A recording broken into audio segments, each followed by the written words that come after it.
everyone, welcome back to Invested, where we talk about wealth as being more than just money. Our partners Paul Rand, Joel Rand, and Sarah Minikari will bring in guests and industry thought leaders to chat about meaningful topics on personal finances, health and wellness, ideas for your business, tax planning, and other key issues that impact our lives and our livelihood. So thank you for joining us, and we hope you find our discussions not only practical and educational, but maybe sometimes a little thought-provoking. With that, let's get to the episode. Hello, and welcome back to Invested. On this episode, our special guest is Dan Paterka from the Paterka Insurance Group. Dan specializes in helping clients navigate the seemingly overcomplicated maze of Medicare plan selection. We were first introduced to Dan by one of our clients who happened to attend one of Dan's informational seminars. And Dan has since become a great resource for our team and someone we can turn to when we have questions about some of the special nuances of Medicare or the various plans that are offered. As with other guests, the Rand Group has no financial relationship with Dan or the Paterka Insurance Group, and we receive no compensation from any services Dan or his firm may provide. So with that, let's get to our conversation with Dan Paterka and talking about Medicare. Hi, and welcome back to Invested. Today we have with us Dan Paterka from Paterka Insurance Brokers, and we're going to talk about all things Medicare, as Dan is a Medicare expert. We've referred clients to Dan, and he helps our clients help with the decision-making maze that is Medicare once we decide to take a look at that. So welcome, Dan. Thank you. It's nice to be here. Thanks. So Dan, I'm 64. I've worked for a company or companies for a long time. They generally give me their menu of healthcare plan options. I pick this. However, I'm either retired or going to retire, and I'm turning 65, and now I turn to the Medicare world, and it seems more complicated to me than I expected. So can you tell us a little bit, like, how does Medicare work, and where do I start, and how do I decipher all this stuff? Sure. Well, one of the things about Medicare, even though it's a very stable program and has been for years, is that it can be confusing, but it doesn't have to be. So what we try to do is simplify it for you. For years, you've had an HR department. They've been able to provide you with your options every year, and you say, okay, I want PPO or HMO, and you're good to go for the next year. Medicare is very similar in a respect, but unfortunately, Medicare uses different terms to mean exactly the same thing and similar terms to mean completely different things. So it causes confusion for consumers. Awesome. And so that's kind of where we come in. Yeah. Paterka Insurance has been around since 2009. My wife started me in the industry. She's been in it for far longer than I have, but I've learned a lot and quickly. And so that's one of the things we do is we create that space where you can learn what Medicare is about. If we take a step sort of back, there's general information that we like to provide to people in the very first. We would like to go through a Medicare summary and then the parts of Medicare. There are entry points into the system, and so those are called election periods, and we'll talk about that a little bit today. One of the considerations for most people is leaving employer coverage. So we'll look at that, and then kind of talk about what your coverage options are under the Medicare system. And then last, I'll leave you with some contact information if you have further questions, or if you need help getting into Medicare and signing up with it from then on. So when do I need to first start thinking about this? It's not a bad idea to do it about 6 months from when you turn 65. If you're employed, you don't have to worry about it until 6 months before you leave employer coverage if you meet 3 conditions, and we'll talk about that in a moment. Yeah. Okay. But I understand there's a window, right? I don't want to be too early. I don't want to be too late. Right, and that's what we call election periods, or the entry points into Medicare. So let's get into that in just a little bit here. First of all, I'd like to go over some general information. Sure. Under the Medicare system, you're considered to be a beneficiary. You have paid into a trust fund for one of the parts of Medicare, and that money is available to you when you when you become eligible for Medicare, usually at age 65. You are probably getting a lot of mail at this time if you are 65 or older, because lots of insurance companies are willing to send you sort of fluff to get you to call them and so they can sell you a policy. We are regulated by the Centers for Medicare and Medicaid Services, and in true government fashion, they've abbreviated the acronym, and instead of being CMMS, it's CMS. The CMS is charged with the oversight and regulation of our industry, and they're there to make sure that you are not being taken advantage of, whether you're 65 or 105. They're there for your protection, for beneficiaries' protection. When you say you are regulated, when you mean the insurance agents or brokers, or what's the difference? Insurance and agents and brokers. So an agent is someone who works for a company. Yep. So they represent that company. And a broker is someone who works for clients and represents a number of different companies. So we can provide you with sort of options, as well as, it's a no-cost service in the Medicare world. We're not allowed to charge fees because we represent the insurance companies, and so we get paid by them. Okay. And then, so Medicare, I know it's sort of health insurance, but I know there's Part A, Part B, there's a whole alphabet soup with Medicare. Can you kind of walk us through what is Medicare, and just to start with the basics, and then we'll get into all the alphabet soup parts. Sure. So Medicare essentially is health insurance for people who are 65 years of age and up. You could be under 65 with certain disabilities. It's a disability that has lasted more than 2 years. But you could also have end-stage renal disease. That's stage 4, where you're on dialysis. That will also qualify you for Medicare. The Social Security Administration is in charge of getting you enrolled into Medicare because they have your earnings history. And then they also are in charge of billing. As I mentioned, CMS, or Centers for Medicare and Medicaid Services, we'll just call them Medicare from now on. They're charged with the rules and the plan designs. So they make sure that you, that we're all conforming to certain regulations. Okay. And then I know, like, we've had clients that don't necessarily qualify for Medicare, or don't get Medicare, or don't have to have Medicare, but they still needed to enroll. Can you give me some insight into that for? Sure. Who doesn't? There are windows of opportunity for Medicare, and they're called election periods. The election periods, there are 4 main ones. So we'll think of them as entry points. Yeah. There's the initial election period when you're first turning 65. This is an opportunity for you to sign up for Medicare for 7 months. It's the 3 months before your birth month, the month of your birth, and the 3 months after.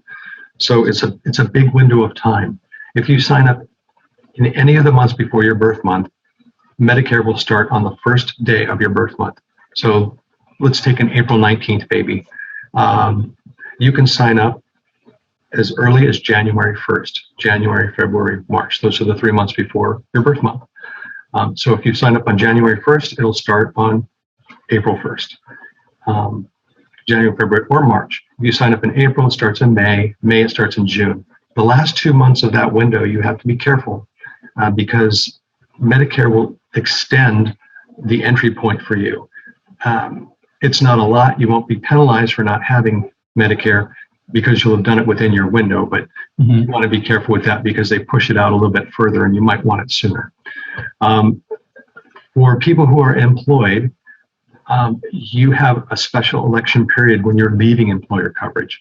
And so that's another entry point. So if you're already employed, you can disregard that initial election period and you can wait until you leave employer coverage.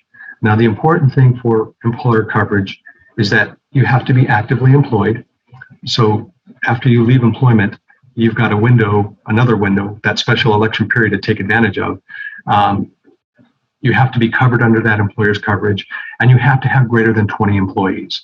So greater than 20 employees, you're covered under the employer's plan, and you're actively employed. You do not need to sign up for the initial election period. You can wait until you decide to retire. Okay. And if I'm covered, say I had an employer that was, and there aren't that many of them left, that was generous enough to say, hey, we're going to cover your retirement we're going to cover your healthcare in retirement. Do I still need to sign up for Medicare? You need to sign up for Part B of Medicare if you're 65 or over. Okay. You do. You do not need to sign up for Part D. That's one of the Parts B, Bravo, and D drugs. Those are voluntary. But if you don't sign up when you should, you may face a penalty, and that penalty will go with you for the rest of your life. So we have to be careful with that. And I'm cheating a little bit by getting into some of the alphabet soup ahead of time. But and then you mentioned Centers for Medicare and Medicaid Services, and there's rules. And can you tell me a little bit about that? Sure. Medicare establishes minimum standards for what they call Advantage plans, which is Part C. We're jumping a little bit ahead. Right. For the drug plans, which is Part D. Those minimum standards have to be met in order for an insurance carrier to provide you with what we'll call a benefit package. They're known as plans, but that can be a confusing term, and so we'll just call them benefit packages. And that's essentially it. They make sure that those carriers meet the standards, and as long as they do, they're allowed to sell a benefit package in the marketplace. And some insurance carriers have many different packages to sell, and so it becomes confusing in that respect as well. Okay. So maybe we jump in officially into the alphabet soup. Okay. And so Part A and B are the basic ones, right? That's right. They're called Original Medicare, A and B together. That's because they were both established in 1965, and then the other parts came along later. A is acute care. It's a hospital stay, catastrophic coverage, if you will. And we'll get into that in a second, but that's Part A. You've paid into a trust fund for Part A, so you don't have to worry about that when you become eligible for Medicare. Part B is everything else. It's the doctor office visits, the lab draws, x-rays, and so on. Part B is voluntary. You do not need to sign up for Part B, and this is the part that you can stall when you're in employer coverage. You do not need to sign up for it. You have not paid into a trust fund for Part B, so you do have to pay a premium for Part B, and there's a base premium every year. We'll look at that in a moment. Part C is an alternative to Original Medicare. That's Parts A and B, and so the government pays an insurance carrier to provide your health care. So you're moving away from Original Medicare, and you're going to an insurance carrier to provide for your needs. Part D was established in 2006, and it's prescription drug coverage. So important to know is that Parts A and B, Original, Straight, or Traditional Medicare, they're all known by the same terms, they do not include prescription drug coverage. Part C plans probably do. Okay. All right. Do you want to jump into what Part A is a little bit? That's right. You took the words out of my mouth. Let's go to Part A. Part A, it includes a hospital stay, skilled nursing facility, home health care if a doctor orders it, hospice if a doctor orders it, and after the first 3 pints of blood. So you can see, Paul, that it's really kind of a catastrophic coverage. Okay. If you go to the hospital, you're going to pay this year $1,484 each and every time you go. So ankle fracture in January, $1,484. Appendicitis in July, another $1,484. And let's say gallbladder in November, $1,484. You're close to $4,500 out of pocket. One of the issues with Original Medicare Parts A and B is that there's no upper limit to the amount of money that you'll spend as a beneficiary. So that's hospital. Skilled nursing facility, there's $185.50 a day after day 20. Medicare allows you to stay at no cost. We cannot say free. That's against the rules. But after the first 20 days, they'll start charging you. They'll keep you for 3 weeks, and then you've got to show continuous improvement. If you don't, they'll send you home. So, and I don't want to get too far off the rails on this, but I just want to make clarify a point. So a lot of clients talk to us, and we go through the planning process with them, and we talk about long-term care insurance. So is Medicare long-term care insurance? Are they the same thing? And sort of how do those two marry together? Medicare doesn't cover certain things by law. One of them is long-term care. Okay, so if you have a long-term care policy, you'll want to keep that, even if you go on to Medicare.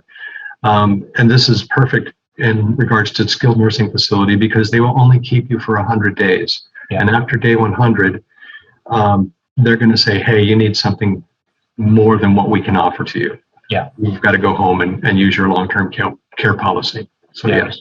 Okay, and we won't go down that long-term care rabbit hole. That's a full other topic for another day. Yeah. So, and then Part B. Are we ready to go to Part B? We're ready to go. Part B includes everything else. It's the day-to-day stuff. So I think of it as basic. So we've got Part A acute, Part B basic.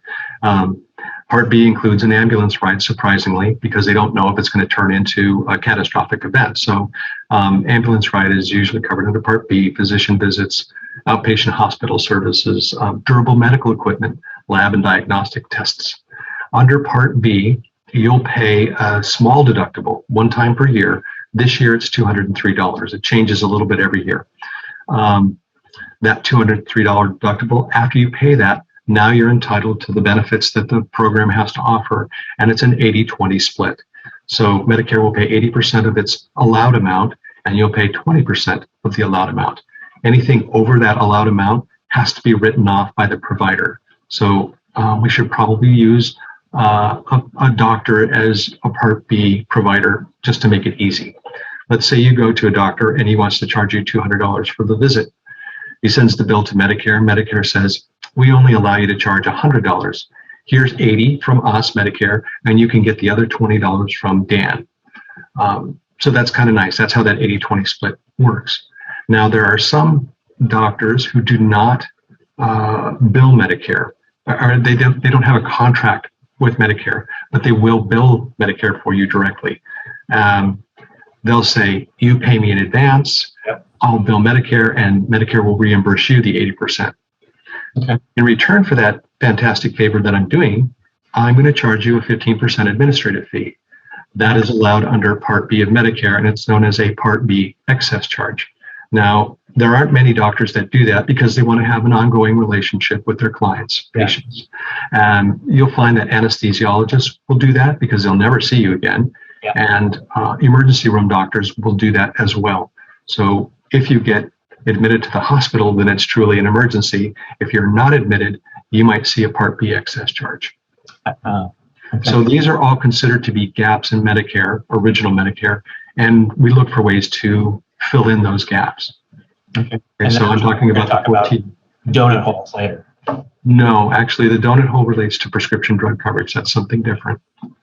So what I'm talking about are the $1,484 deductible under Part A, the $185.50 for skilled nursing facility after the first 20 days, $203 annual deductible, the 80-20 split, the Part B excess charge. Those are all considered to be gaps. Okay. You have to be careful with those things. Again, under Medicare, there are no upper limits to the amount of money that you'll pay as a beneficiary. And as you mentioned before, there's no, and in our industry, there's no shortage of acronyms and things that. So I know you mentioned IRMA, right? And EDP, right? And how income can affect the cost of your Medicare. Right. So if you're considered to be a higher income beneficiary, Medicare will charge you more.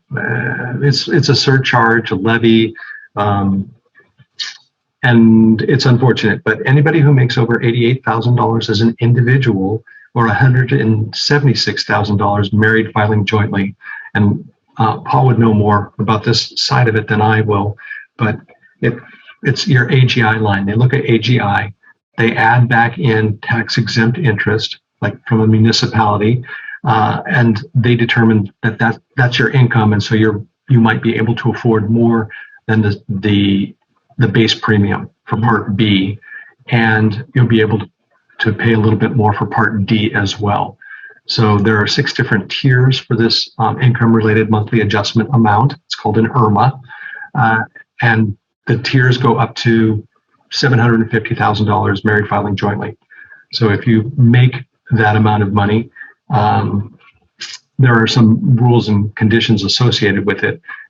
For example, they looked 2 years ago because that's the most recent information that Medicare has. Right. So we're looking at 2019's income. and they'll say, oh, well, you make over 176,000. We're going to charge you a little bit more for parts B and D, parts Bravo and Delta.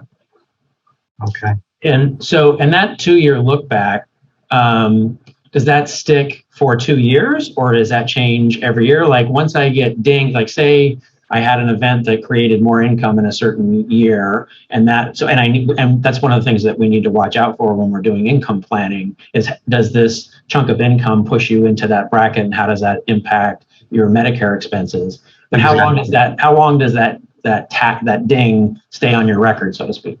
Well, they are supposed to revise it every year, but it doesn't always happen. And so you need to be more of an advocate for yourself, and we can help you with that. There are appeal forms if you feel that it's inappropriate or it's a one-off. You know, I sold some income producing property and I had this, big income. Right. Or, as time passes, our higher income years tend to be our last years before we retire. And so you retire, the income goes away. Well, there's no justification for you to have that anymore. So Medicare will allow you to appeal the Part B and D IRMAs, the Part D surcharges. Yeah. So there's a way around it. Can you give me an example of like, hey, here's a standard cost if I didn't have income above that level, and then all of a sudden if I have a pop-up in income, how much does that really affect me? So the Part B premium this year is $148.50. It creeps up a little bit every year. Last year it was $145.60. So it's not a lot of money that the Part B premium goes up. It's the IRMA that can affect you and is actually a consideration for some people when they decide to leave employer coverage or not. But again, if you're not actively employed, then you've got to look at Part B of Medicare. So let's say at $750,000 above the top tier, you're going to pay $504.90 a month for Part B versus $148.50. Oh, okay. And that's per month. Per month. Right. And then for Part D, they also have an IRMA, and at the top tier, they use the same tiers. Fortunately, you're paying $77.10. So $581 is what you'd be paying for Medicare. Okay. At the very top level of earning. And how does what are the mechanics for deducting the premium? How does the premium get paid? There are a couple of ways to do it. If you're not drawing Social Security income, they will bill you every 3 months. So they'll bill you that, $581 times 3. If you're drawing Social Security and you have enough money being drawn from Social Security, they will take it out of your Social Security check. Okay. All right. So we covered A and B and touched a little bit on D. Right. And so we'll just take a look at C really quickly. We talk about C being an alternative to original Medicare Parts A and B. These are known as Medicare Advantage plans, or MAs. If they include prescription drug coverage, which most of them do, they're known as MAPDs, prescription drug. There are acronyms again. Yes, here we go again. So for a Part C plan, a Medicare Advantage plan, you still need to pay your Part B premium, but then you have a whole slew of benefits, whatever the company is willing to offer. Again, they meet a minimum standard. For example, this year, the maximum out-of-pocket for you under a Medicare Advantage plan is $6,700. But to stay competitive, the companies usually are offering around $1,000 maximum out-of-pocket. Very few people hit that maximum out-of-pocket because so many other things are covered. So the way the money flows, if you're curious, is that Medicare pays an insurance company on a monthly basis to take care of all of your medical needs. The insurance companies, in turn, contract with medical groups, and those medical groups will provide your health care as well. So it ultimately falls to the insurance company to provide your health care, but the mechanism is that they use medical groups to do so. The doctors get paid on a monthly basis, whether you're well or ill, to take care of you as well. And so that's kind of how Part C plans work. Okay. And then Part D, were there more parts? Sure. Yeah. So Part D is prescription drug coverage. Again, A and B do not include Part D, so you'll want to get a separate Part B plan if you have original Medicare, if you choose it. So it's just coverage for outpatient prescription medication, the kind that you would get at Walgreens, Save-On, CVS, places like that. There are a number of different plans available, and because they are separate from A and B, they're known as standalone plans. There are, in the state of California, 32 different standalone plans, and they have a variety of premiums and deductibles and coverages on the medications that you take. Each prescription drug plan has a formulary, which is the list of medications they'll provide to you, and each formulary is broken into tiers. Tier 1 being the least expensive generics. Most often those are at zero cost to you, at least in California. And then, Tier 5 would be the most expensive medications, rheumatoid arthritis, multiple sclerosis, HIV cocktails, things of that nature. And those are, those would charge you a percentage of and I'm sorry, did you say there are 32 plans in California? There are 32 different ones. Wow. And, as a service to our clients, we will provide an analysis for you to determine, okay, what is the optimum one? Because you can pay a super high premium and low drug costs, but does it make sense to carry that when you have zero, tier 1 medications? Maybe not. Maybe you can get one for less expensive and it's a little bit more. There's a balance, and we will help you determine that. Right. So depending on my prescription regimen, that might determine which plan is best for me. Just so. Yeah, that's exactly right.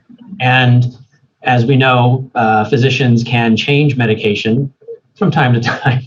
And so that may actually change your options from year to year on which plan you may want. That's exactly right, too. And we send out a letter to our clients every year. Hey, have your medications changed since we last spoke last year? And we'll run a new analysis for the 2022 year, which is actually, we're right in the middle of doing that. So timing is perfect. Yeah. So the window's coming up, right? Yes.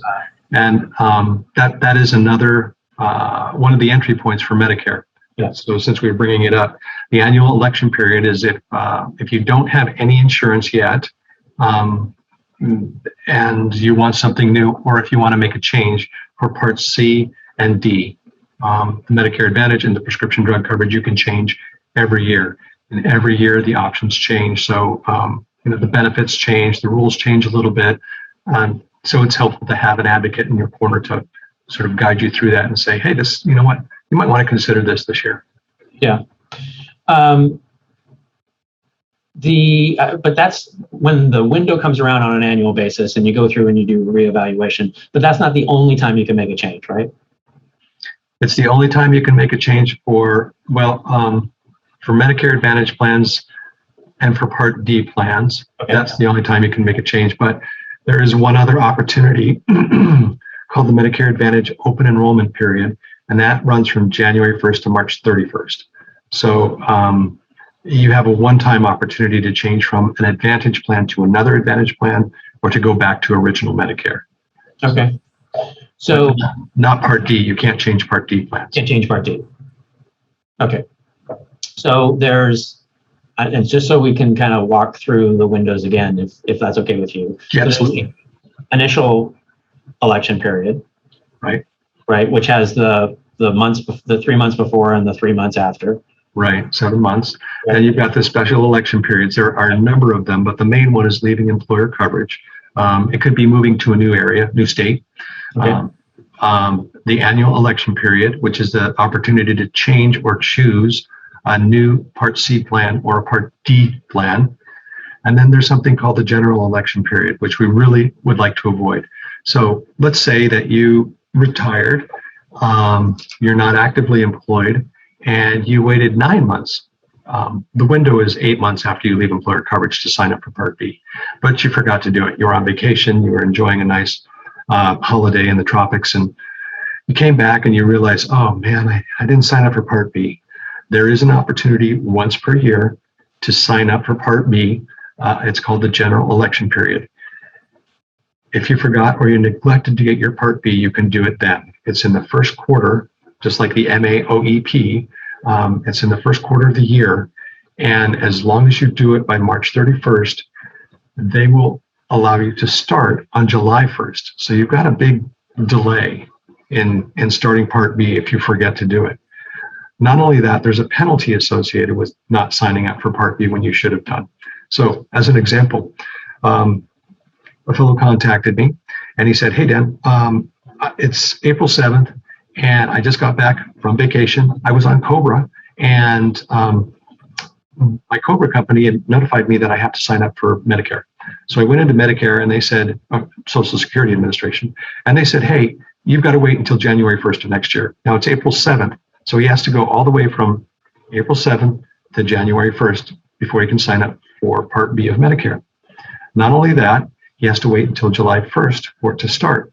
And because he's been out of Part B for more than a year, he's going to be assessed a penalty of 10% of that Part B premium, that base, that $148.50. So he'll have to pay another $14.85 a month. They round it up, so it's $14.90. That penalty will go with him for the rest of his life. Wow. That's not fair. But because you're wise consumers, you are now aware of the general election period, and I will make sure that you don't fall into that trap. But a number of people have been caught in it. Okay. So I'm in the situation where I'm personally not, but one is in the situation where one maybe retires a little bit early and I'm on Cobra, or I did my own personal insurance, and now what are some of the things that I need to think about transitioning for that? And so say I have maybe I have my personal plan and my kids are on my plan, or does Medicare cover dental and vision, or how does that stuff work? Sure. So these are considerations for when you're leaving employer coverage, right? You're just turning 65, or you've even waited a while. Yeah. First thing we have to remind you of is that individual plans, that's less than 20 people, Cobra retiree plans, those are not employer coverage. Okay? You need to get Part B, or you'll be subject to that general election period that we talked about. So get Part B when you get ready to retire. Second, if you're leaving employer coverage, you're leaving the nest. So generally you cannot go back. In fact, it's probably 99% employers will not take their employee back. You're done. There are family considerations as well. If you have a wife or a spouse and a child or children on your employer plan, what happens to them when you leave the company plan?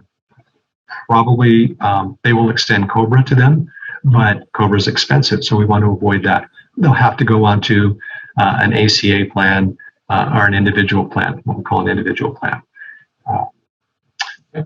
Of the three things that happen to us as we age, hearing, dental, and vision, routine at least, those are not covered by Medicare by law. I guess the people who established Medicare determined that it would be just too expensive to do that. And so as long as you're kind of upright and able to move across the room, whether or not you can see across the room, you're good to go. Yeah. Okay, so that's kind of Medicare's view. You would need to get something separate. If you can keep what you've got with your employer, that's fine. You can have a separate or standalone dental, vision, hearing plan. And we can provide those as well if you want that. Okay. And then if you're making sorry, go ahead. Yeah. And if you're making HSA contributions after age 65, you'll want to stop before 6 months before you sign up for Medicare, because they'll make Medicare retroactive 6 months. And what will happen is those tax-free contributions that you're making to your HSA, those will not be considered tax-free. You'll be taxed on those 6 months that you contributed up until you signed up for Medicare, because it's retroactive. You can't have both. Okay. So the real answer is to kind of be proactive. If you're turning 65, check issues with your benefits administrator. If you have more than 20 employees, do I need to sign up for Medicare? Can I continue with this plan? But generally speaking, you'll be able to stay on the employer plan. If you leave employer coverage after age 65, there are forms to complete. We have them on our website. Contact me if you'd like that too. But there are a couple of forms to complete. One of them says, hey, I want Part B. I didn't sign up for when I turned 65. And the other one says, here's why I didn't have it. So this is your get out of jail card. Okay, we have those forms. The Part B penalty is 10% per year, but if you sign up within 8 months of leaving employer coverage, which you'll want to do anyway, you will not be penalized. The Part D penalty is you have to sign up within 63 days after leaving employer coverage. But if you have COBRA or retiree plan, that's considered okay. You don't need to sign up for Part D of Medicare. So it helps to have a sort of a broker explaining these things to you in particular. Well, and this is actually one of my fundamental questions is always, look, this is something that everyone is going to need to go through at some point in time. Why make it so complicated? That it's a good question. There are a lot of carriers and stakeholders in the Medicare system. It's gotten kind of unwieldy. Yeah. But I mean, that's why I'm here, to help kind of guide you through it. You'll probably want to work with an independent broker versus an agent. Agents work for companies, and we don't charge a fee. Actually, we're paid by the insurance companies that we represent, but independent brokers are able to compare plans for you if you're looking for something in particular, and we do kind of the legwork for you. We know what to look for. If you want to go with this medical group, or I want to see these doctors, how do I get there? And so that's very helpful versus having to do it yourself. It's kind of like having going onto YouTube. You can do it yourself. You can fix your own brakes, but it might be nice to have somebody say, you know what, I can fix your brakes for you, and I'm not going to charge you for it. Medicare will, and the insurance carriers will pay me. Whether you go directly to the company or if you work with a broker, you're not going to pay anything. It's the same price. The street price is the same as going directly to the company. So it's nice to have somebody helping you go through the steps, the process. Okay. Supplemental plans, is there more to cover on the supplemental plans? Sure. So what we'll do is we'll talk about when you get into the Medicare and you have parts A and B, your foundation, you have options. A and B gives you tremendous flexibility. You can go to any doctor that accepts Medicare or will bill Medicare for you. Yeah. Under an Advantage plan, the other option, you're going into a network. It's always a network. It's either going to be a PPO, a preferred provider organization, stay within that network. If you go outside, you're going to pay a little bit more, or maybe a lot more. Most of the Advantage plans are HMOs, and they, I'll say, restrict you to a medical group. But if you're comfortable with that group, some people will say, well, why don't I just do that? Yeah. Medicare Advantage plans are very low cost. And again, they're sort of a separate system. There's something that works with original Medicare. They'll say, I really like the flexibility that Medicare offers, and I'm willing to pay a little bit more to maintain that flexibility, but I don't like all these gaps that you've got, the 1484, the 203, the 20%, the 15% excess charge. How can we fill in those gaps? And we do that with something called a supplement plan or a Medigap plan. This is where it becomes a little confusing because the Medigap plans... Like it wasn't before, but now it comes... Yeah, well, the Medigap plans are lettered, but they are not parts, they are plans. Okay, so you've got the 4 parts of Medicare, A, B, C, D, and then you've got lettered plans. The gold standard of these plans used to be one known as the letter F. So F covered everything, all those things that we just talked about. There's a new one out, and it's available to people who turn 65 after January 1st, 2020. So if you have done so and you're turning 65 this year, you will not be able to get an F plan, which covers everything. You will be able to get a G plan, which covers everything except the first $203, that Part B deductible. So it's a pretty good plan. And there is value in having a G plan anyway, because it's less expensive than an F plan would be, number one, right? It's not as comprehensive. But the difference in premiums is more than the $203, if that makes sense. So you'll save money if you go to a G plan anyway. Okay. Some of the key things, key points? Sure. We run through that really quickly. You don't have to enroll in Medicare if you have employer coverage. Yep. right? You have a special election period when you leave. A and B, original Medicare, excludes pharmacy, Part D.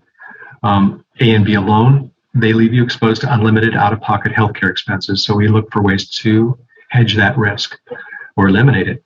Options to obtain additional coverage are Medicare supplement plans, also known as Medicaps, pharmacy prescription drug plans, and Advantage plans, which usually roll all of the benefits that you would have under original Medicare with a prescription drug coverage and sort of lifestyle benefits, gym memberships, over-the-counter, things like that, transportation.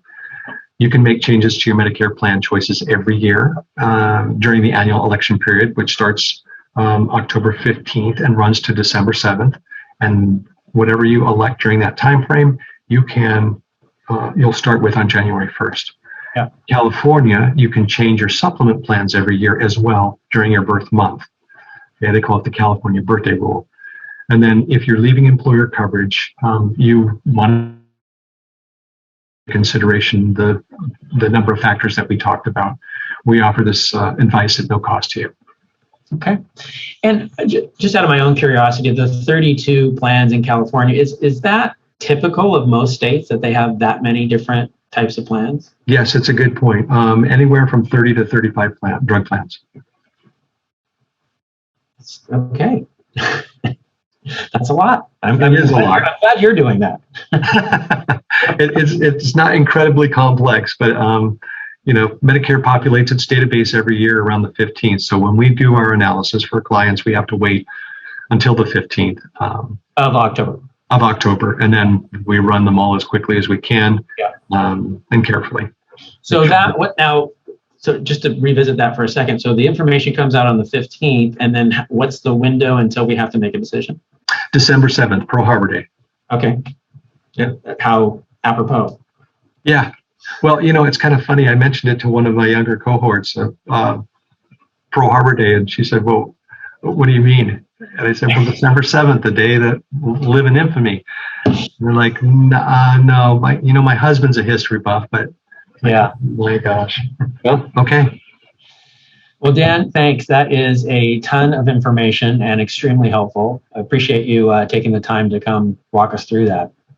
I appreciate the opportunity. I know it is a lot of information, and that's just sort of the basics. I wish I could make it more clear, but sometimes it takes paper and pen to do it. Yeah, no, and we have your contact information available, and we have a summary of the points that you went through. So, and we'll make all that available in the notes of the podcast. So, very good. Thanks, Paul. Thanks, Dan. Appreciate it. All right. Have a great day. So that's our episode for today. Thank you for listening. If you found this topic interesting or useful, please let us know. Or if there are other topics you'd like us to address, let us know that too. We'd love to hear from you. Thanks for joining us, and thanks for being invested. The RAND Group is a group comprised of investment professionals registered with Hightower Advisors, LLC, an SEC-registered investment advisor. Some investment professionals may also be registered with Hightower Securities, LLC, member FINRA and SIPC. Advisory services are offered through Hightower Advisors, LLC. Securities are offered through Hightower Securities, LLC. This is not an offer to buy or sell securities. No investment process is free of risk, and there is no guarantee that the investment process or the investment opportunities referenced herein will be profitable. Past performance is neither indicative nor a guarantee of future results. The investment opportunities referenced herein may not be suitable for all investors. All data or other information referenced herein is from sources believed to be reliable. Any opinions, news, research, analysis, prices, or other data information contained in this presentation is provided as general market commentary and does not constitute investment advice. The RAND Group and Hightower Advisors, LLC, or any of its affiliates make no representations or warranties express or implied as to the accuracy or completeness of the information or for the statements or errors or omissions or results obtained from the use of this information. The RAND Group and Hightower Advisors, LLC assume no liability for any action made or taken in reliance on or relating in any way to this information. The information is provided as of the date referenced in the document. Such data and other information are subject to change without notice. This document was created for informational purposes only. The opinions expressed herein are solely those of the author and do not represent those of Hightower Advisors, LLC, or any of its affiliates.